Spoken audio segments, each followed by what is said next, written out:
नमो शेतकरी महासन्मान योजना बघा, केंद्र स्तरावर PM किसान योजना जिचा हप्ता रेग्युलर मिळतो, वेळेवर मिळतो, असं नाही की तिचा पेंडिंग पडतो. पण मात्र नमो योजना ज्या योजनेचा नेहमी हप्ता पेंडिंग पडतो आणि सध्या आहे पावसाळी अधिवेशन, जर अशा वेळेस जर नमोचं वितरण होत नसेल तर यापेक्षा दुर्भाग्य काय आहे. कारण की आत्ता नमोचं वितरण होणं अत्यंत गरजेचं आहे. सध्या पावसाळी अधिवेशन चालू आहे.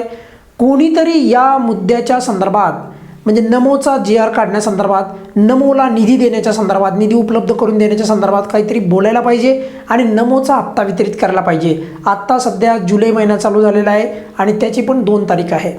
2 तारीख मी यासाठी सांगतो आहे की मोजून 20 ते 25 दिवस, मोजून 20 ते 25 दिवसाच्या नंतर 2 हप्ते पेंडिंग पडत आहेत पूर्णपणे. 2 हप्ते कोणते? ऑलरेडी 9वा हप्ता तर पेंडिंगच आहे, पण 10वा हप्ता पण जुलैच्या म्हणजे या महिन्याच्या एंडिंगला मिळणं अपेक्षित आहे किंवा मिळायला पाहिजे. पण तसं घडताना दिसतंय का? नाही. म्हणजे ह्याच महिन्याच्या एंडिंगला आपल्याला 10वा हप्ता पण मिळायला पाहिजे होता, पण तो मिळताना दिसत नाही. पहिला आपला 9वा तर भेटू द्या, 9वाच पेंडिंग आहे. त्यामुळे या हप्त्याचा जो GR आहे तर तो काढायला पाहिजे. या GR साठी जो निधी लागतो तर तो निधी उपलब्ध करून द्यायला पाहिजे नमोचा. आता काय खूपच काय कोटी रुपये लागत नाहीत त्याला, आणि लागत पण असतील तर ते कमी आहेत इतर योजनांच्या दृष्टिकोनातून, तर ती एवढी मोठी अमाऊंट नाही, तेवढी रक्कम नाही आहे. त्यामुळे या योजनेचं वितरण मनावर घ्यायला पाहिजे, हा सर्वात महत्त्वाचा कळीचा मुद्दा आहे. म्हणूनच म्हणतोय नमोचे वितरण जे आहे हे मनावर घ्यायला पाहिजे शासनाने आणि लवकर वितरण सुरू करायला पाहिजे. नाही तर एरवी बघा, PM किसानच्या धर्तीवर आपण योजना तर चालू केली, पण मात्र PM किसानसारखं तिची अंमलबजावणी होताना दिसत नाही.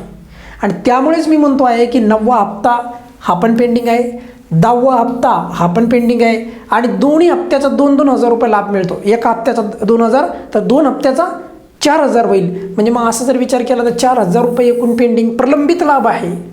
त्यामुळेच सांगतोय, एक तर हप्ते पेंडिंग होत आहेत आणि सध्या पावसाळी अधिवेशन असून देखील निधी मंजूर होत नाही नमोचा.